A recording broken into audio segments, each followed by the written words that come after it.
Sinton anlayışından danışacağıq.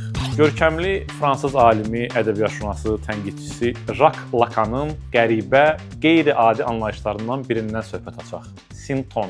Bu elə anlayışdır ki, ilk baxışdan adama elə gəlir ki, kimsə simptom sözünü səhv yazıb. Əslində deyilənə görə sinton elə simptom sözünün daha qədim versiyalarından biridir. Ancaq Lacanda onun məqsədi başqadır. Sinton hansısa xəstəliyin əlaməti deyil. İnsanın dünyadakı mövcudluq formalarından, onun belə deyək, sağ qalma strategiyalarından biridir. Lacana görə insan tam deyil, bütöv deyil. O, dil, arzu, tabular, təhtərşuurdan gələnlər vasitəsilə bölünmüş, parçalanmış, hissələrə ayrılmış bir varlıqdır. Onu ayaq üstündə tutan, diri saxlayan, bu parça-parça olan mənliyini formaya salmaq üçün mexanizmlər tapmasıdır. Sinton da bu mexanizmlərdən biridir. Jacques Lacan bu anlayışı 1970-ci illərdə James Joyce'un əsərlərini təhlil edərkən yaradıb. Joyce'un öz əsərlərində qəribə lingvistik oyunlar, dillər arasında qəribə körpülər qurmasını Lacan onun dəli olmağının qarşısını alan bir şey kimi görür, təhlil edir.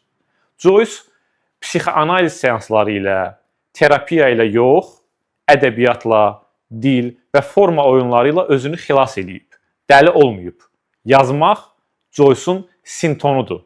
Yəni Joyce başının ipi qaçan yerlərinə sənətlə düyün vurub. Düyün sözünü elə-belə demədim, elə-belə istifadə eləmədim. Bu məqamda Lacanın Borromeo halqaları və ya düyünləri modelini yada salmalıyıq. Lacan deyir ki, 3 halqa, 3 düyün qatı var. Birincisi rəmzi olmayan, reallıq, gerçəklik qatıdır. İkincisi imaginativ, yəni metaforik, obrazlı qatdır. Üçüncüsü isə simvolik qatdır. Bu 3 halqa, bu 3 düyün iç-içədir, bir-birinə bağlıdır. Biri sıradan çıxsa, qopsa, insan psixoloji müvazinətini itirər, yaşaya bilməz. Lacan deyir ki, sinton bu 3 halqaya əlavə olunmuş 4-cü halqadır, 4-cü qatdır, yeni bir düyündür. Kimin üçünsə bu qat, bu düyün sənətdir, yaradıcılıqdır, kimin üçünsə dindir, inancdır, kimin üçünsə hansısa qəribə bir hobbidir. Sinton sağalma deyil, sağ qalmadır.